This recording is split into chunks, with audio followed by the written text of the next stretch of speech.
Good morning or afternoon, wherever you are. I just wanted to come to y'all today on this beautiful Sunday here. Oh my goodness, I am just enjoying this sunshine. I just returned from church and heard a wonderful message. It didn't come to us today from our chaplain because he was not in today, but they played a video of a sermon from Life Church out of Oklahoma. Normally the pastor is Sam Groeschel, I believe is his the way you say his last name, but if I got that wrong, I apologize. Anyway, it was not him. It was another pastor, and I'm sorry to say I can't remember his name, but anyway, he brought a wonderful word. And it was from Mark 4, 35 to 41, and Matthew 28, 19 to the end of the chapter. Anyway, it just brought me so much hope today and encouragement, because I heard things that I really haven't thought about when reading these, and I haven't heard a sermon that taught it this way. So anyway, I'm going to read you the passages, and then I'll talk to you about it. So um, as evening came, Jesus said to his disciples, "Let's cross to the other side of the lake." So they took Jesus in the boat and started out, leaving the crowds behind. But soon a fierce storm came up. High waves were breaking into the boat, and it began to fill with water. Jesus was sleeping at the back of the boat with his head on a cushion. The disciples woke him up, shouting, "Teacher, don't you care that we're going to drown?" When Jesus woke up, he rebuked the wind and said to the waves, "Silence, be still." Suddenly the wind stopped, and there was a great calm. Then he asked them, "Why are you afraid? Do you still have no faith?"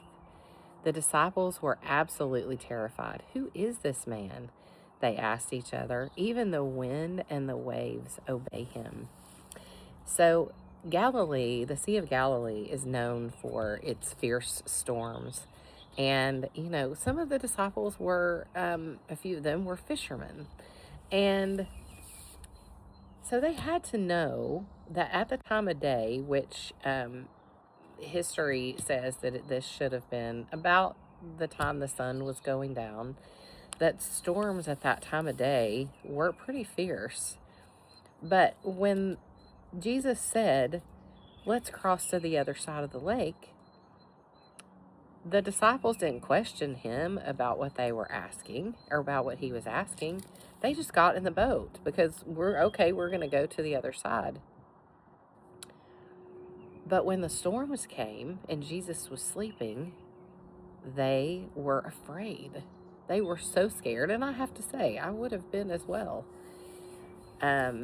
And so they woke him up, but then he stopped it all. He calmed the storm just with his words. He said, "Silence, be still," and it was calm. And y'all, when he told them to get in the boat and to go to the other side of the lake, first off, not only the storms, but on the other side of the lake, the people were not necessarily, nice people. And so, there were just questions throughout this whole thing, but they obeyed God in that they were, "Okay, we're just going to go to the other side because you said so." He didn't say we're going to get in the boat and there's going to be storms and then we're going to get to the other side. He didn't say we're going to get in the boat and we're going to die. No, he said we're going to go to the other side. But in the middle of it, when the storms came, then they began to doubt. But God was there with them. And so this is where I went, so many times we become Christians, and we're in our Christian walk, and then a storm comes, a tribulation, a child walks away from their faith, a husband goes on deployment, an illness comes up, whatever it is that God puts before us and says, walk with me in this. It's, may not be fun, but walk with me in this. And we have to go. We don't really have a choice. They did have a choice, but sometimes we don't have a choice. Or God says, there's a plan I have. Let's do this. And we say, okay, but then the storms come up, and then we go, what? What do you mean? And so, anyway, my point being is that he doesn't tell us that just because we walk with him, that we're not going to have storms. But what he does tell us, if we go back to Matthew, so Matthew 28:19 and following says, therefore go and make disciples of all the nations, baptizing them in the name of the Father, the Son, and the Holy Spirit. Teach these new disciples to obey all the commands I have given you. And be sure of this, I am with you always, even to the end of the age. Y'all, he's with us always, all the time, no matter what. We live in a sinful and fallen world, but when we know Jesus, he is with us. He stands with us. He walks with us. Sometimes he carries us through things that when we get on the other side, then we can go, oh, yeah, he was there. But in the midst, we have faith. It's hard.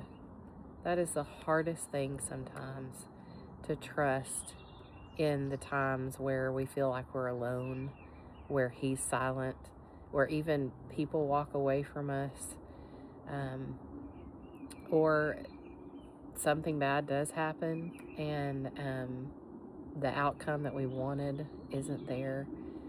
I just want to encourage you today that he says here, I am with you always, even to the end of the age. He never will leave you or forsake you. And so anyway, I just wanted to encourage you with that word today. If you're walking through something difficult right now, and I know so many people are, I am, but I just know that the Lord is with me. He is standing in the gap for me. He is fighting for me in the heavenly realms when I don't know how to pray or what to do. From the bottom of my heart, I know that. I've seen the results of that in my life. And anyway, I just wanted to encourage you with these words today, and hope that you have a blessed Sunday.